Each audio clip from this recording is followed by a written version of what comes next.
Remove these three things from your bathroom for better wealth luck.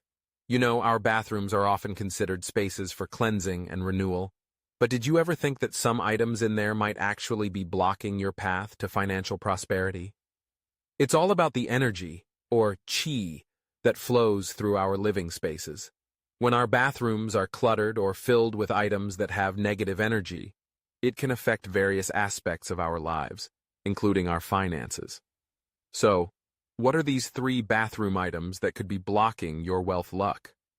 Let's dive into the first one, which is often overlooked but can have a significant impact.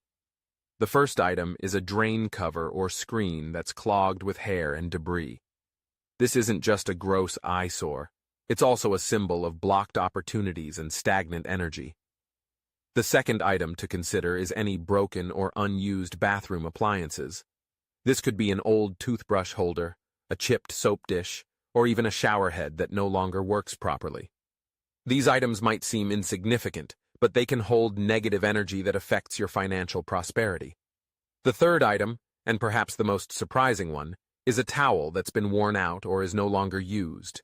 Towels are associated with drying and purification, but when they're old and frayed, they can actually do the opposite. They can drain your energy and make it harder for you to attract wealth. When you remove these items, you're making room for positive energy to flow in and enhance your wealth luck. If you've had experiences with removing items from your bathroom that have improved your wealth luck, I'd love to hear about it. Share your stories in the comments below. Also, be sure to check out my video 12 mistakes to avoid when planning your kitchen.